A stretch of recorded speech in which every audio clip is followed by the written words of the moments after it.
Hello and welcome to For the Wild podcast. I'm Ayana Young. Today I'm speaking with Brett Story. Just because this is the world as it appears to us, as we've landed in it, doesn't mean that it's unchangeable. And in fact, thinking about how we've produced the spaces that we inhabit is an important reminder that we can make them differently. We can produce them differently. We can live in a different and imagine and make a different kind of spatial habitat for ourselves and for the species that we live with. Brett Story is an award-winning nonfiction filmmaker based in Toronto whose films have screened at festivals and theaters internationally. She is the director of the award-winning feature documentaries The Hottest August and The Prison in 12 Landscapes, both of which were also broadcast on PBS's Independent Lens. Brett holds a PhD in geography from the University of Toronto and is currently an assistant professor in the School of Image Arts at Ryerson University. She is the author of the book Prison Land, Mapping Carceral Power Across Neoliberal America, and her writing and criticism have been published widely. Brett was a 2016 Sundance Institute Art of Nonfiction Fellow and a 2018 Guggenheim Fellow in Film and Video. Well, Brett, thank you so much for joining us across this continent this morning, or my morning at least. It's really lovely to be connecting. Thank you so much. I'm really glad to be here. So I want to just start off grounding listeners in the theories that underscore much of your work. So I'm wondering if you can offer an explanation of what critical geography is and explain why it's a necessary lens in a time where space and our understanding of it are rapidly changing because of climate change and globalization. Sure. Yeah. I mean, geography is a funny thing. When you say the word geography, I think a lot of people think maps, right? They think you're a person who draws maps or looks at maps, and that's certainly part of it. But for me, geography, and particularly critical geography, is really the social understanding of space. It's a way of thinking about how human beings, us on the planet, produce space and are in turn shaped by the spaces that we produce. So, I'm sitting in an office in a leafy neighborhood in Toronto. This city is a produced space. It's produced by human activity, ideas, historical circumstances. This office is produced. I've decorated it in a particular way. I'm sitting in it because of the things that have landed me here are particular to my history. So it's a produced space, and I make meaning out of it, and it shapes the kinds of work that I can do. For me, critical geography, which I came to sort of late. I mean, I didn't study geography in school until I was a graduate student. But critical geography is really also a reminder that we have an impact on the world, which sounds both obvious, but also is really easy to forget. I mean, the very fact that we're sort of born into a particular time and place, the world as it appears to us can feel almost like a given, like, it could be no other way. And it's really useful to remind ourselves that no, just because this is the world as it appears to us, as we've landed in it, doesn't mean that it's unchangeable. And in fact, thinking about how we've produced the spaces that we inhabit is an important reminder that we can make them differently. We can produce them differently. We can live in a different and imagine and make a different kind of spatial habitat for ourselves and for the species that we live with. And I think that that's really important for any kind of socially oriented, justice oriented activity or project, but certainly, and most, obviously, I think it's essential to thinking about the climate crises, because the climate crises is itself produced by human beings and can be transformed by human beings and our activities. Mm-hmm. Yeah, thank you for defining some of those nuances for us. And I wanted to bring into the conversation your book, Prison Land. And you write, quote, "The United States operates the largest archipelago of jails and penitentiaries in the world. And yet it can be hard to find the prison in today's landscape. Prisons are, after all, by design and definition, spaces of disappearance. They disappear or attempt to disappear the people inside them. And they are themselves increasingly disappeared from the dense social spaces where many of us live and move around. Prisons today are built far away from urban areas, often invisible from major thoroughfares, end quote.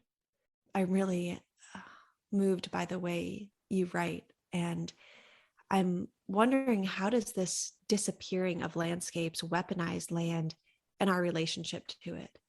Mm. Yeah, I mean, I think the prison system is a great example of how thinking spatially about the world is also a way of thinking politically about it. So among other things, we can think about prisons as a space. I mean, that's why, I describe it as a space, and I describe it as a space of disappearance, but taking it seriously as a space, right? It's a building. It's as a mechanism of punishment. The very idea of the prison or the penitentiary was to take punishment, state punishment on the so-called criminal, the criminal or the criminalized person, and take it out of the public sphere and transform it and move it to a new space, a space that would be hidden behind closed doors and high walls. The penitentiary in American life is only 200 years old. Before penitentiaries, we didn't have incarceration as our main mechanism of criminal justice. We had, corporeal punishment, public floggings, things that happened in public space. And with the advent of the penitentiary, there was what we can describe as a spatial fix for the problem, the so-called problem of crime and criminality. So the idea was that you build this edifice, this building, and within it, a series of locked cellular structures, and punishment itself would be one's removal from their life, one's removal from their home, their family, their neighborhood, and their relocation to this closed cell within the penitentiary space. And being reminded of the geography of the prison, I think, is really useful in terms of thinking about and rethinking the function of not just punishment, but also ideas of rehabilitation. So in the very early days of the American penitentiary, the notion was a rehabilitative one. It was actually Quakers and Enlightenment humanists who championed the idea of the penitentiary form, because in their minds, these public corporeal punishments weren't actually having the desired effect, the supposed desired effect, which was to, rehabilitate people or convince them to no longer do these deeds that were considered criminal. And the hope or assumption was that the isolation of the prison chamber would offer the criminalized person the requisite peace and quiet, strangely enough, to commune with themselves and with God and find the kind of requisite transformation necessary to go back out into society. Now, this is a complicated history. That's one version of the narrative. And it's the sort of reform version of the narrative, but that was certainly a part of it, right? The idea that actually you couldn't beat the criminal out of a person, and instead you needed to give them sort of just a time out and a time away in order to reflect. Now, prisons over the past 200 years have ceased really to have any kind of rehabilitative function, even if one imagined that they used to in the first place. And I think it's important to think about geography at a number of different scales. So one of the interesting things about penitentiaries as a space 200 years ago is that even though punishment was taken out of the public sphere and the punished person was relocated to these cells behind closed doors and high walls, the prisons themselves were located in urban areas. They tended to serve a kind of dual function. So on the one hand, punishment itself was rendered less visible. It didn't happen in the public sphere anymore, but people who resided in the city would constantly come up against the prison. So these prisons Their outside architecture would be very Gothic in presentation. There would often be gargoyles built on them.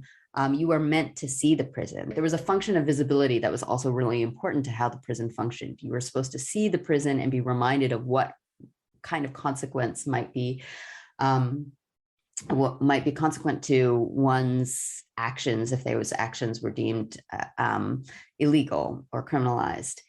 And over the past 30, 40, 50 years, really with the advent of this era that we describe as mass incarceration, when prison rates have dramatically increased, not only in the United States, but elsewhere, we've seen another interesting geographic shift, which is that prisons are no longer really built in dense urban areas, and then they're instead built in the industrial areas, rural areas, isolated areas. And I think that that's what I mean in this passage about disappearance.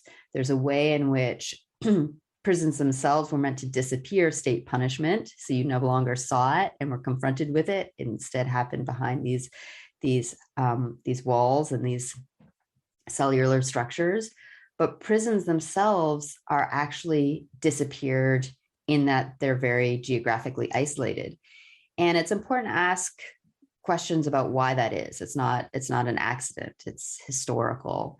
And I think that there's a few different ways of thinking about it. I mean, one way is just to think about the relationship between mass incarceration and deindustrialization. What are the towns and the communities that are becoming host to these penal institutions? But also, what kinds of invisibility are actually necessary for the project of mass incarceration to be so accepted in a society, right? I mean, this is largely a wild experiment. This is what else I say in this passage. You know, no other country in the history of the world has locked up so many human beings and for such long periods of time. And it just seems to me that there is a relationship between that fact that we do that to human beings without any kind of real advantage in terms of safety or decreases in violence as a society. And the fact that those places of punishment are increasingly invisible, right? So we're not confronting every day the visible fact of the incarceration of so many human beings. And in fact, that project that I describe as a project of state violence is hidden in lots and lots of different ways. And it's certainly just hidden geographically in that, you know, those of us who are not incarcerated are not seeing spaces of incarceration in our daily lives.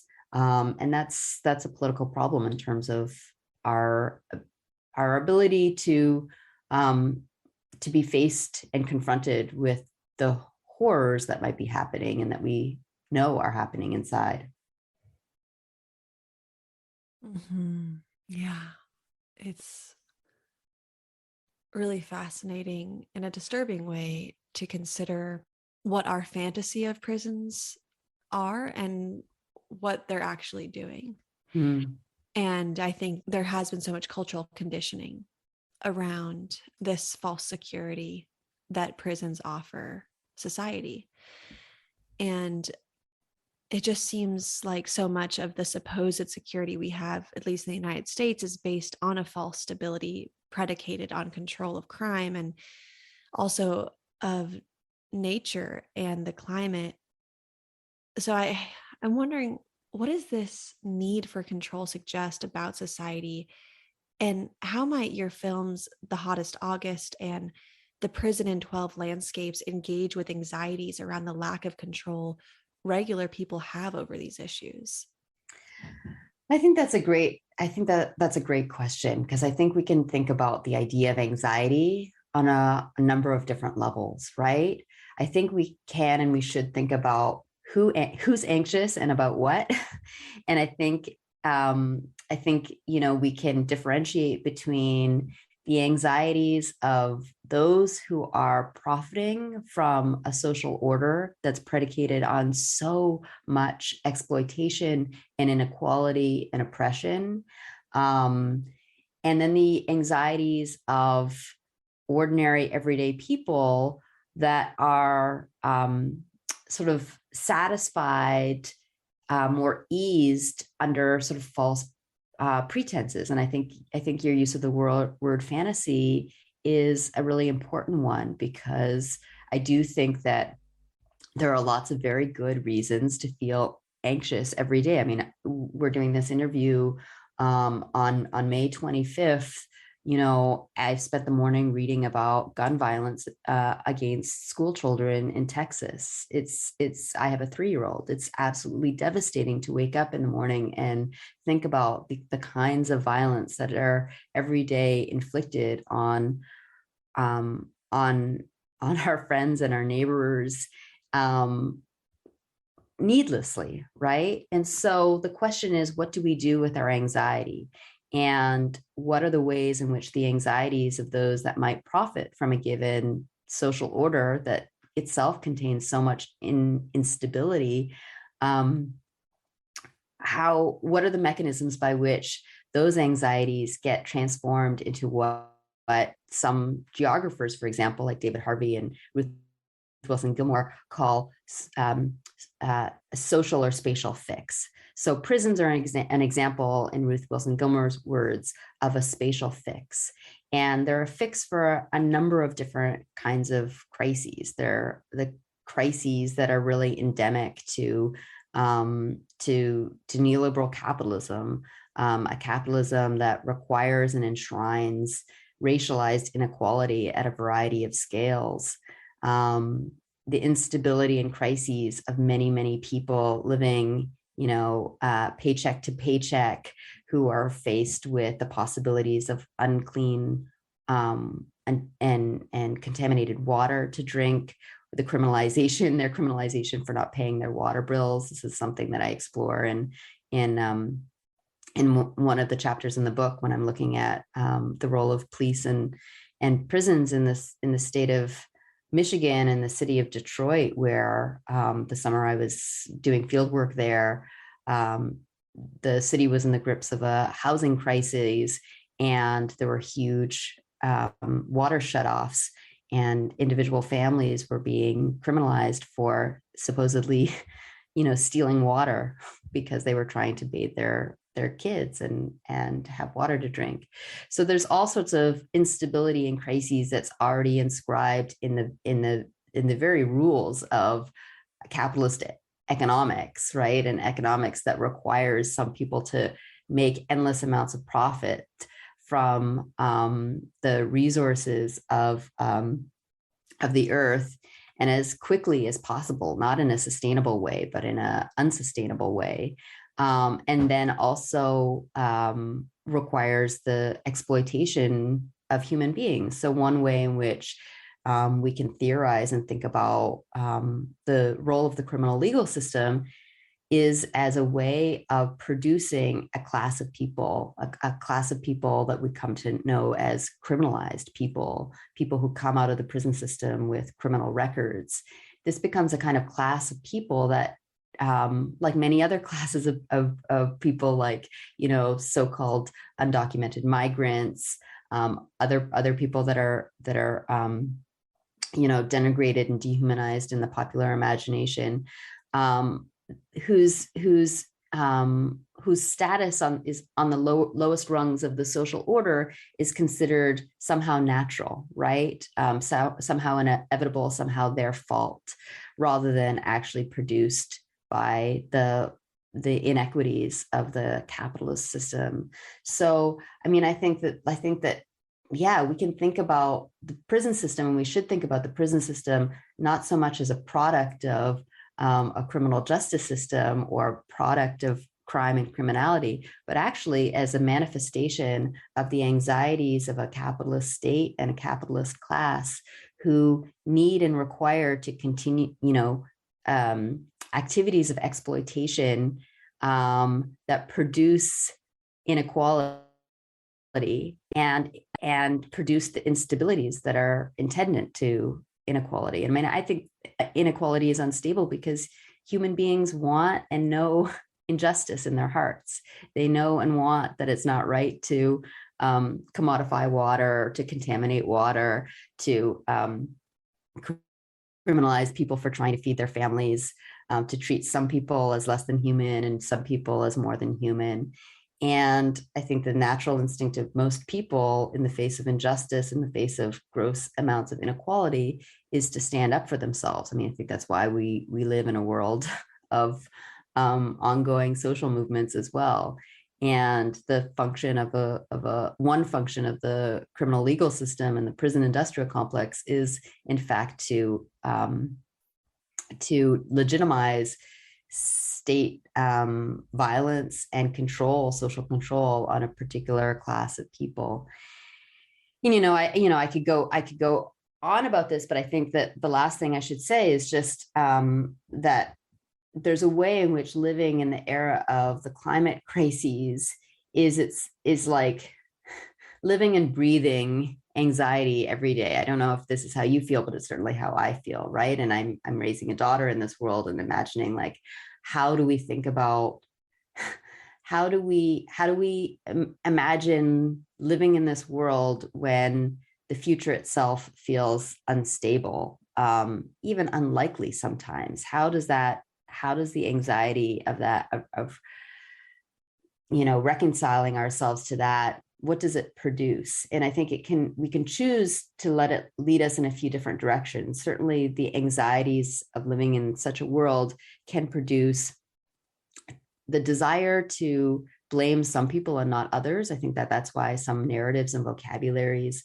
that have us, demonizing some people, or saying, it's this group of people that are at fault, or it's this group of people that are taking all the resources. That's why they can have such traction in anxious times. But I think and hope that we can also translate our anxieties into a commitment to live in different ways and to band together to find our power from different sources. And I think that's why in anxious times, you also see a resurgence in all kinds of social movements and social coalitions, including coalitions between prisoner rights advocates and climate crisis advocates and activists.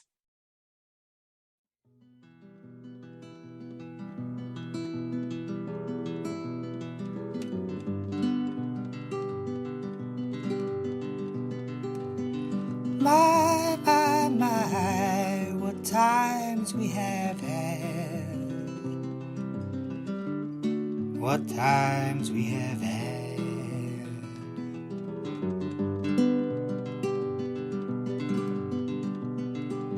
We are gathered in the name of the Almighty One. In the name of the Almighty One. Help us to forgive humankind.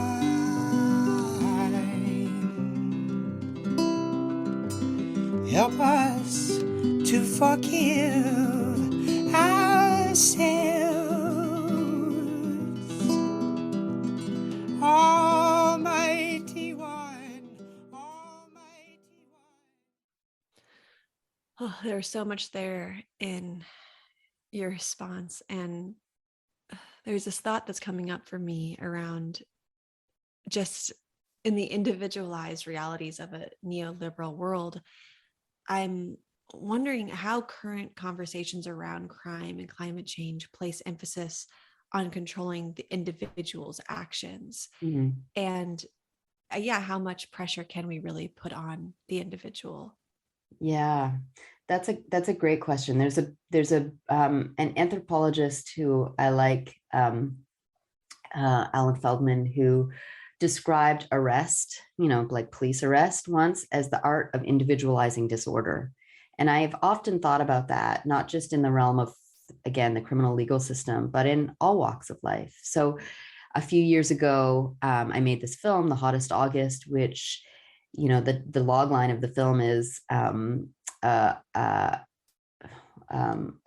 film about climate change, a film about climate change disguised as a portrait of collective anxiety. And I set out to just explore the city of New York over the course of 1 month, not to offer a kind of take on the question, does climate change exist or does it not change? Is it terrible or is it not so terrible? Because I feel like those questions have already been answered, but rather to explore this question you're asking of how we live and metabolize our own anxieties and how those anxieties interact with the narratives that are dominant in our world, that come to us through our media and our politicians and so on. And I set out to really, ask a very honest question, which is, I feel like a fundamental question, one that I still ask every day, which is how is it that we can continue to sort of slow walk our way into our own extinction? Like, why does it seem like the climate crisis is failing to produce action on a mass level? And I think this problem of individualization is really at the heart of it. So one of the things I did in this film was I just engaged in a series of kind of spontaneous conversations with people. I didn't even bring up the climate crisis. I would, tap people on the shoulder and I'd say, "Hi, I'm making this film. It's made up of just conversations with ordinary people in public space. And I'm wondering how you're doing, what you're thinking about, how you're thinking about the future." And a couple of things surprised me. One is that I think I expected people to express a lot of negativity and cynicism about the future, to say kind of explicitly, "Oh God, I feel terrible. Things are really bad." And instead, what I encountered often was a kind of dual move where someone would say, "Oh yeah, I'm having a really hard week. I served an eviction notice and I need to find a new place to live and I can't afford a new place to live," or "I'm dealing with this trouble or that trouble with my employer," all sorts of ordinary, but very common, struggles, especially for those living in an expensive city. But in the almost the next breath, they would say, "But it's going to be fine. Next week, it's going to be fine. I'm going to get a little bit of luck. I'm going to make the right decision. I'm going to turn things around for myself." And almost always they sort of projected their own optimism about how things would go in totally individual terms. "I will make a better decision. A good thing will happen to me. I will be lucky in this way." And there was a kind of, for me anyways, a feeling of real tragedy in that, because it rhymed and it resonated with this other narrative that I kept encountering. I mean, and I was making this film in the summer of 2017. Trump was in office. There was a lot, I mean, there still is, but there was certainly then a lot of racist, immigrant scapegoating, talk about hordes of migrants at the border. This was also the summer of the racist white supremacist attack in Charlottesville. And on occasion, I would also get people talking about how, certain people were stealing jobs or certain people were getting all the resources.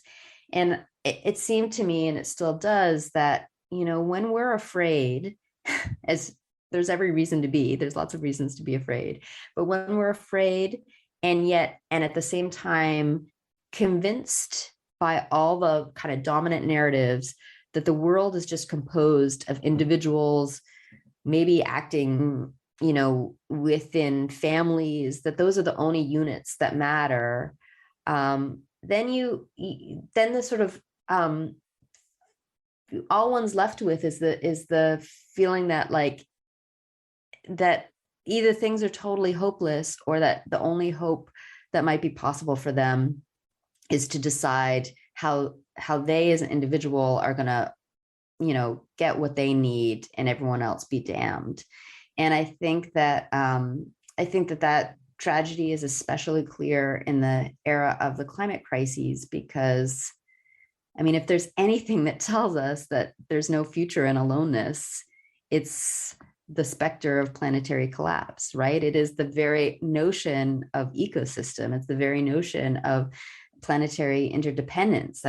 We live on a planet. We are dependent on the trees. The trees are dependent on the birds are dependent on the insects. Like, it all goes round. We know that.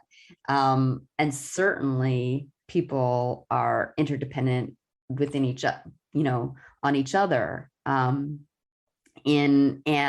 there's just no individual way of getting out of this crisis. The crisis is too large. And in fact, individuality, I'd argue, is what got us into the crisis, is the individual desire for profit, for exploitation at all costs, an inability to think sustainably about intergenerationality, a desire of some to plunder the earth's resources for their own gain. That's the opposite of thinking through the lens of belonging to an ecosystem. And I'd argue that the idea of society is a way of thinking about ecosystem, right? Margaret Thatcher, the famous British prime minister, who was contemporaries with Ronald Reagan in the 80s, and considered the sort of one of the main architects of a kind of like era of neoliberalism. She's very famous for saying this thing, which was, there's no such thing as society. There's only individuals and their families. And the reason she said that was because she was engaged in a fulsome attack on all sorts of public resources, public housing, nationalized industry, unions, all these societal forms that had at their basis the idea of people taking care of each other, there being such a thing as a public, there being such a thing as a union, as a social formation. And she was attacking those institutions in order to privatize all these resources. And along with that project was the necessity of convincing people that not to believe in such a thing as society, only to believe in the individual. And I think that is, hearing all these people over the course of this 1 month in New York want to be optimistic about the future, but have no other vocabulary for being optimistic other than the hope or desire or fantasy that they as an individual will somehow be the lucky one that gets through.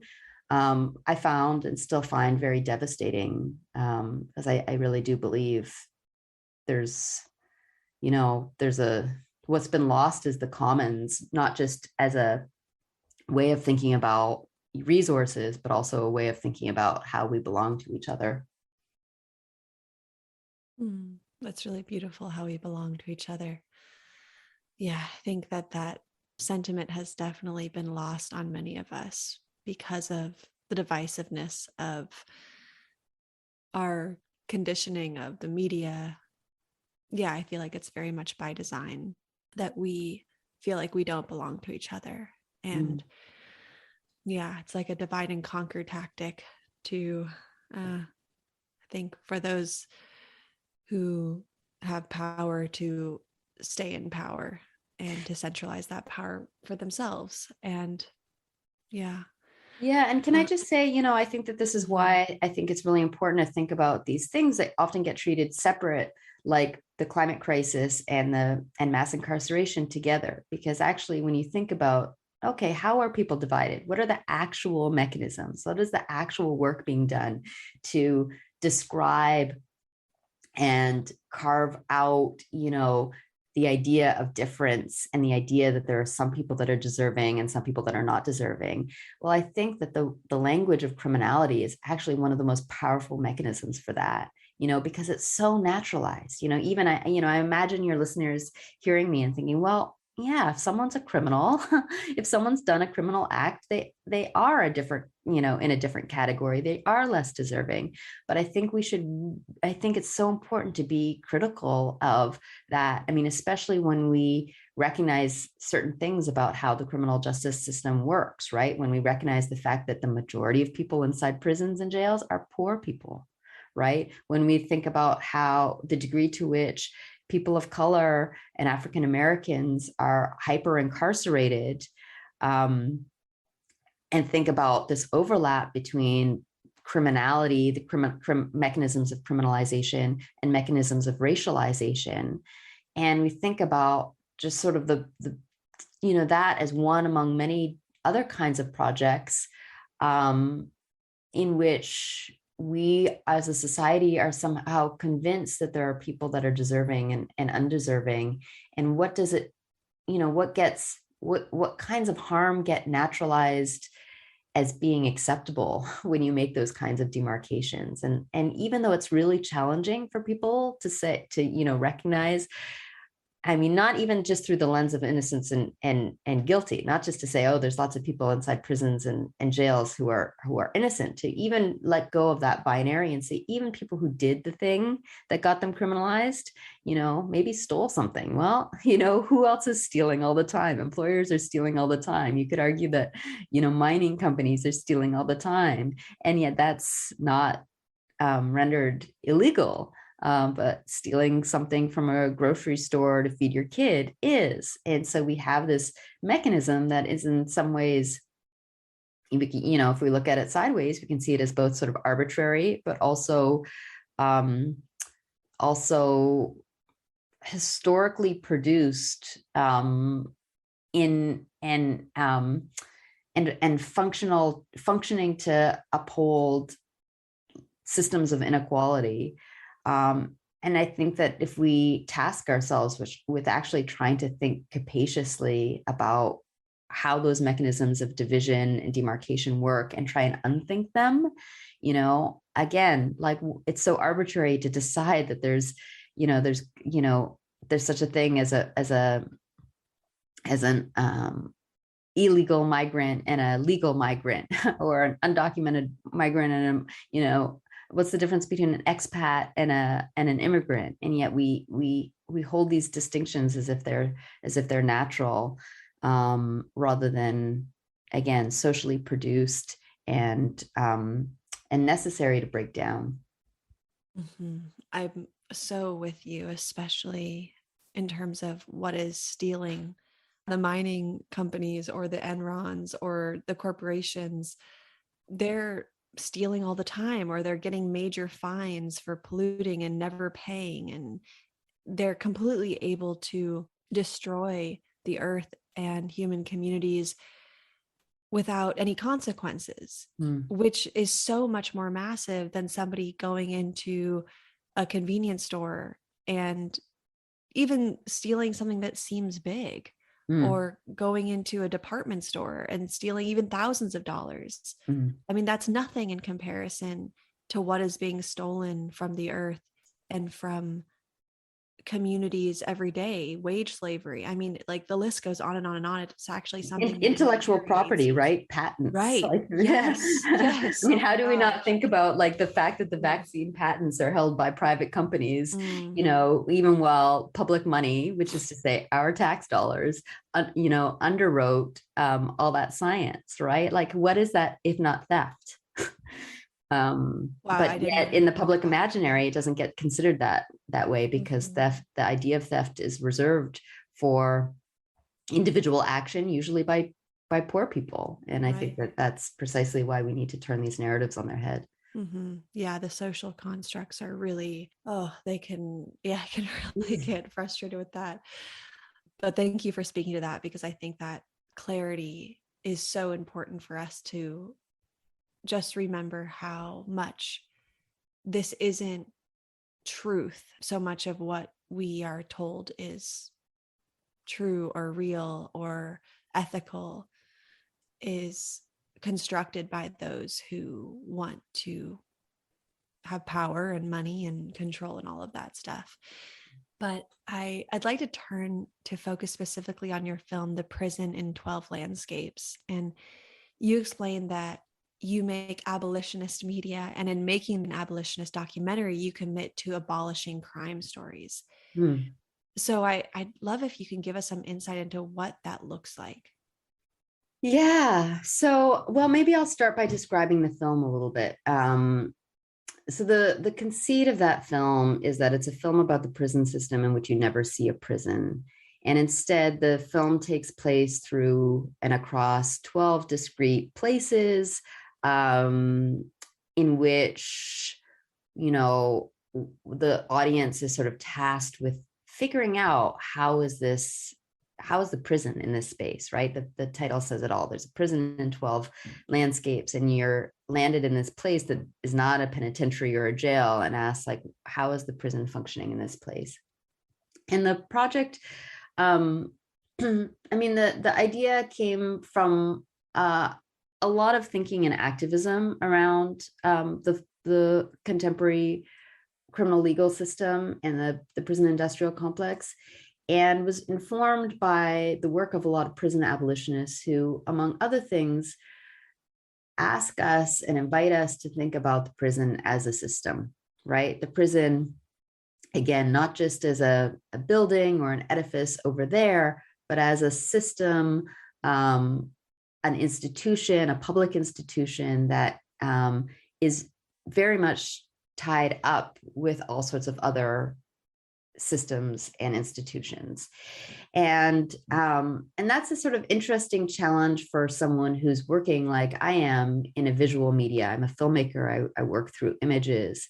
And so I was interested in a couple of things. I was interested in, on the one hand, in just the fact that I don't find a lot of prison documentaries to be all that surprising or compelling. I mean, I think that there's some really powerful, prison documentaries that showcase the plight of an individual who's facing an injustice of some kind. They're often innocence narratives.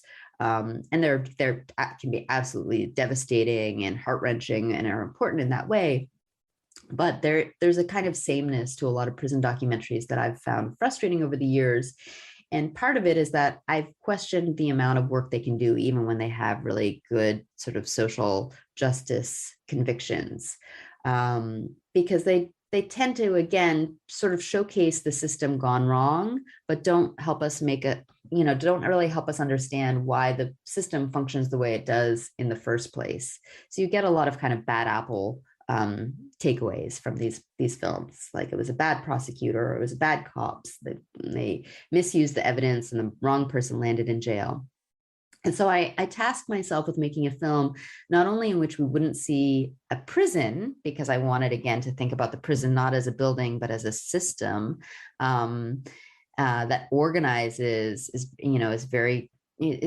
implicated in how, like, the entire social structure of America is organized, but also a film about the prison system in which we wouldn't talk about crime. And if we talk about crime at all, it's to put crime in quotations. And this very much relates to, the conversation we were just having, in which actually, if you think about it carefully, as sort of naturalized as the language of crime sounds, like, of course, murder is a crime. Of course, rape is a crime. They're bad things. How else would we recognize them as a society as bad things? Actual crime as a sort of social legal construct is very is not just socially produced, but is very particular, right? There are things that get called crimes, and there are things that are not called crimes. There are things that used to be called crimes, but are no longer called crimes. Interracial marriage used to be called a crime. It's no longer called a crime in most places.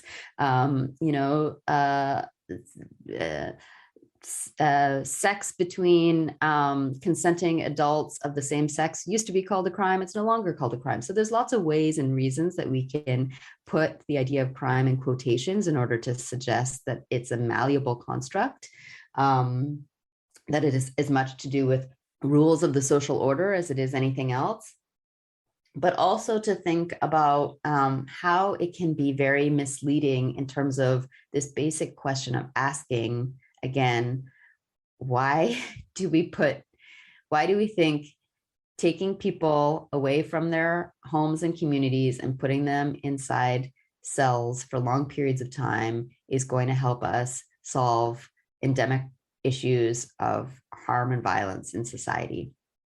And also, how does it reify or calcify ideas of what counts as harm and violence and what doesn't count as harm and violence? So I wanted to do two things. I wanted to make a film about the prison system in which we never saw a prison, and I wanted to make a film about the prison system in which we didn't talk about crime. And I think that that's what I try and do, because, I think that as you explore the film, we start on a bus. It looks like an ordinary bus. It's a night bus. And we discover it's taking a group of mostly women of color to a prison far away to visit their loved ones. We start there. We spend some time in the suburbs of St. Louis, where people are in a long lineup paying fines for sort of ridiculous poverty ordinances, like not putting their trash can lids on correctly, and then landing in jail when they can't pay their fines because they're low wage workers, to the coal fields of Appalachia, where there's a building spree right now of penitentiaries, many of them being built on top of decommissioned coal mines, as the economy of Central Appalachia is transformed from a coal economy to bright new future in prisons. And so the themes that emerge are not actually about crime and violence and criminality, and innocence and guilt, but are about things that are just really fundamental to the organization of everyday life, like jobs. What we discover in Appalachia is that not only are prisons being built on top of decommissioned coal mines, but the reason that most people in these towns want a prison to come to their towns is because they're unemployed and they're being promised good jobs as prison guards. Often those desires are going unfulfilled. Those promises are going unfulfilled. Those jobs aren't actually good paying jobs. But again, talk about anxiety and about fantasy. The fantasy that there could be there could be a future for them and their families has been hitched to the promise of a carceral building spree. And so the hope in constructing a prison film made out of scenes like that is that we're actually better equipped to have an abolitionist imagination, because abolition isn't just about, or even very much about, just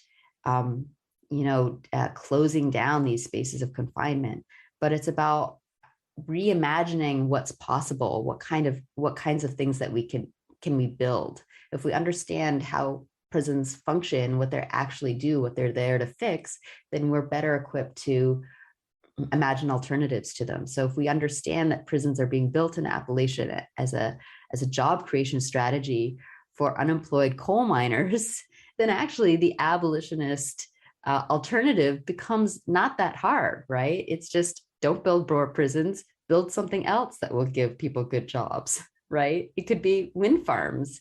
It could be solar panel factories. It could be, wonderful national parks, and everyone gets trained as park rangers. It could be not jobs at all. It could be a more robust, social wage and free daycare and free schools, so that people don't have to just sell their labor all the time in order to pay their bills. So there's just lots and lots of ways to imagine possibility in these places where prisons are being built, if we understand what prisons are actually about in the first place. And so long as we're sort of unable to think past this narrative that prisons exist because we're all in imminent danger and because the world is rife with interpersonal violence and harm and bad people, the only thing we can do with bad people is put them in jails. As long as we're sort of tied and married to that narrative, then we can't imagine alternatives. And we have to, the hope for that film is that it would de-center that narrative from our imagination of what prisons are even about, where else we can see carceral logics operating, and what alternatives we might imagine for these landscapes.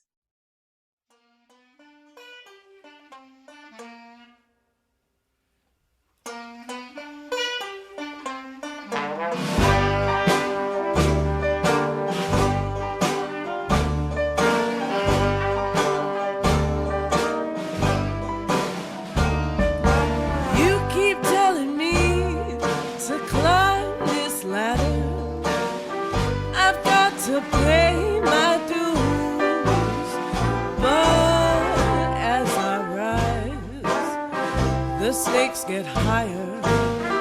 I've got the capitalist blues. When I give everything, I won't have much more to lose. I am swimming in an ocean of sharks. They are telling me how I'm gonna make my little mark.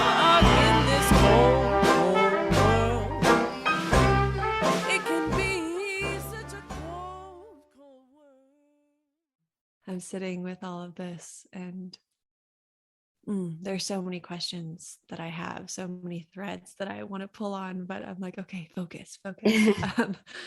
Well, in all of your documentary work, I love that you commit to telling stories from the quote factory floor. And I wonder how might this work to counter the idea that these crises are purely intellectual and rhetorical, but they're rather deeply personal. And I'm wondering, how might this even work to fight the misanthropic feelings that often emerge when people talk about climate change? Yeah, that's a great question. I mean, I'll say I'll speak personally. You know, I've been involved in activism in one way or another, often like poorly. I'm not a very good organizer, actually. There are people that are much better activists than me, but I've been at least, you know, proximate to social movements since I was a teenager, and I think it's important to admit that I do that not just out of principle and out of belief, but also as a way of fighting my own misanthropy. You know, as you say, it's an antidepressant for me. Because there is so much reason in this world. I mean, like I said, this morning, the news is devastating. There is so much reason to feel despair and hopeless. The stories of suffering are unending. They're unending. You know, I have a 3-year-old daughter. We'll watch Blue Planet and look at all of these amazing species, and I think about like the world in which we humans are just needlessly rendering them extinct by making the oceans inhabitable, and it makes me hate myself. It makes me hate humans. It makes me, you know, want to give in to this narrative that like actually maybe the best thing that the world, you know, that could happen to the world is if humans just cease to exist. And I think it's really important to fight that, because that kind of nihilism just produces more violence. And the fact is that we do live on this world, and we're living here. We have to continue living here. And the fact that we were capable of producing this mess means that we're capable of producing something else, and that gives me faith. And for me, the reason to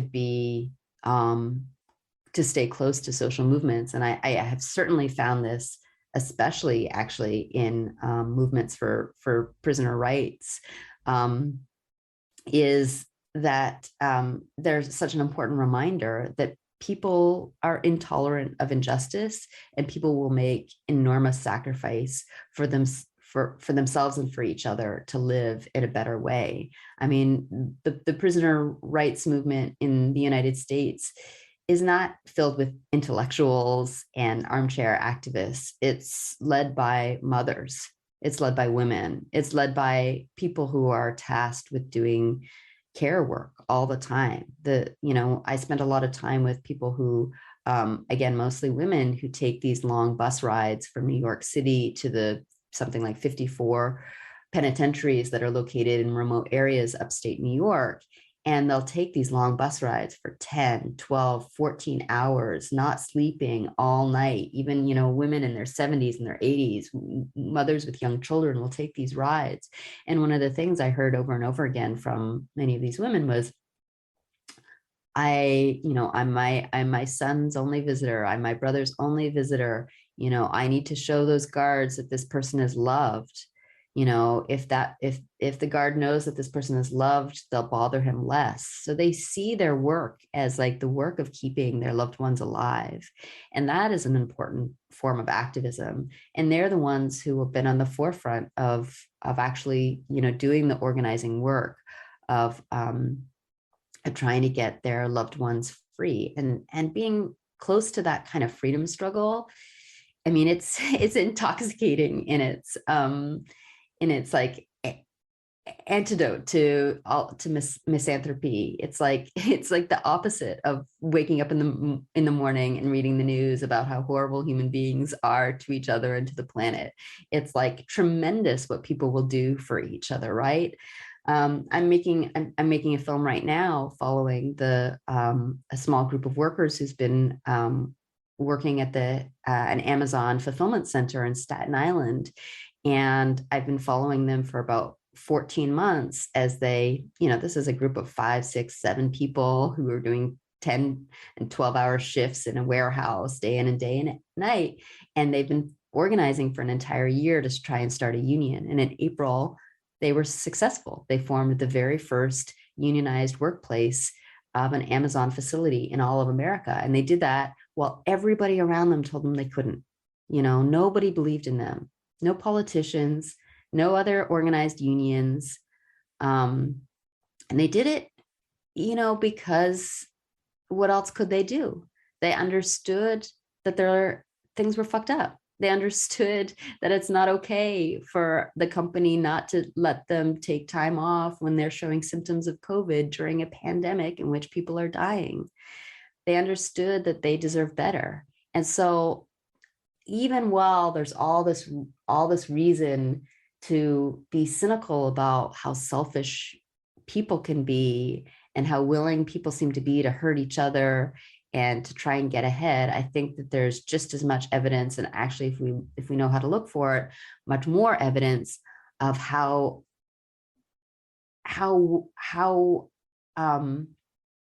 unstoppable people are in their quest to feel dignity for themselves and to live a livable life. And I think that that's kind of what's at the crux of all of these struggles, the struggle for the climate crises, the struggle for labor rights, the struggle for prisoner rights, is an understanding that that life as it is unbearable and unlivable, and that the only way to create the conditions for a livable life, a life where people can take care of each other, can touch each other, can feed themselves, can be well, requires people banding together in struggle. And that for me is not just good work for intellectual reasons, but it's good work for spiritual reasons. It's the only way I wake up in the morning and feel okay about the day, is to remind myself and to stay close to the people that are doing that work.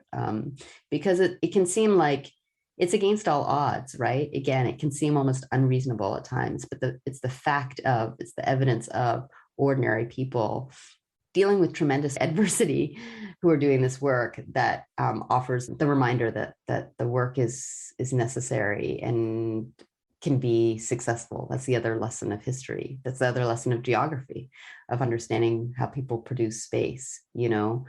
Rosa Parks on the bus. The bus is a produced space. And when she refused to get up, she's changing the meaning of that space and changing history. Such a beautiful response. Thank you for that. In Prison Land, you write, quote, "The most salient organizing features of the prison regime, as found in Detroit's downtown real estate corridor and eastern Kentucky's impoverished coal fields, for example, have to do with property, wage labor, and race. It is through the production and cognition of those social relations, rather than any overwhelming drive to punish, that the carceral order is reproduced," end quote. And I'm wondering, how does structuring the world according to the strict lines of private property, wage labor, and race in turn structures bodies born into that world? And how do we reproduce these values as selves within these systems? Yeah, I mean, it's very challenging, right? It's like, how do you contest the things that are actually the law of the land? It's like one thing to remind ourselves, oh, this is socially produced, race is socially produced, private property is socially produced. It's another thing to actually challenge it, because it's how the world goes around. I mean, something I work in documentary, so I teach, so I'm often talking to my students about, what is reality? What is truth? How do we represent it? And one of the examples I use as a sort of example, a benign example of how things are socially produced and real at the same time, is the idea of 6 o'clock. So it's like, what is 6 o'clock? Is it primordial? Is it natural? Is it inevitable? No, it's made by human beings. It's a part of a social clock, that's given meaning by the working day. And yet, even though it's socially constructed, we can't just individually decide we're going to live without it. I'm not going to just individually say like, okay, 6 o'clock, it's meaningless to me. I'm going to live without time. And I think the same is true for much less benign social constructions like race and private property and even wage labor, right? So wage labor, what does that mean? It means it's not just like work, activity, toil on the land, but it's the parceling out of the activity of the human body into time parcels that become sellable. My toil is available for a wage of X amount, depending on my status within the social system. Oh, it's, I'm only worth $15 an hour, or my labor is worth $200 an hour, depending on what college I went to, depending on how I'm socially perceived, depending on what I'm wearing. So, I think it's individually very hard to challenge these constructions because they are just part of how the world works. But I think it's really important to be radical with our demands, and I think that this is the other thing that I've learned from my time in the prison abolition movement, is that one can be practical and utopian in one's demands at the same time. So one can be part of a labor campaign for an increased minimum wage. Say one can't feed their family on $12 an hour. One needs $20 an hour. One can fight for an increased minimum wage and also make the important and radical demand that we not have to sell our labor in order to be able to be alive, that debt should be abolished, that schools should be free, that housing should be free, that good food be available. Those are ways of both sort of recognizing that wage labor organizes the world, and we need to press upon its limits in order to make life more livable for a lot of people, but also at the same time recognize, because it's a social construct that upholds a social order predicated on inequality, inequality that's often enshrined in racial terms, we should and can demand more, because again, there's no reason that we should have to live in a world in which you sell your labor power in order to buy the commodities that are necessary to live. Imagine if you didn't have to pay rent, what might be possible. Housing should be free. It's a human right. And I think that we can sort of apply that thinking to all sorts of things, including, again, private property. I mean, I think it's been really inspiring over the past few years to see young people have a kind of an imagination, a utopian imagination, to say things like, to be able to imagine things like defunding the police, right? Because that's not just a project in like canceling something, like no police. It's also a project in recognizing that the resources that go to paying for the police are part of what's called the social wage, or the public commons.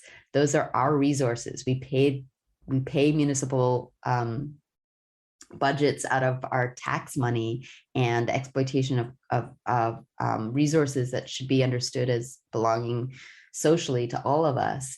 And if they're not used to fund police, then they could be used for something else, like, again, free schools, free transit, free breakfast programs, things that make life livable.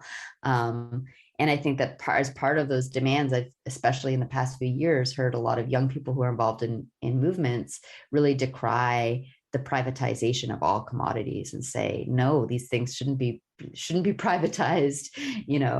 They should be, resources should be held in common. And once they're held in common, I mean, again, this is what we learn from Indigenous communities and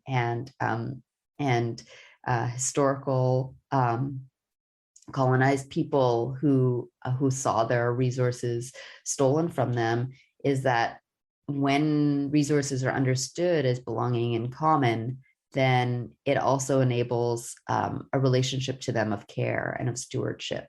And that's a different way of thinking about our relationship to a good. I mean, I think that the other function of private property isn't just to say this belongs to you and can be policed accordingly, but it's also defines the type of relationship one has to that resource. You know, I think it's not a coincidence that resources need to be privatized in order to be fully exploited in the capitalist sense, and that's why we have this crises of fossil fuels and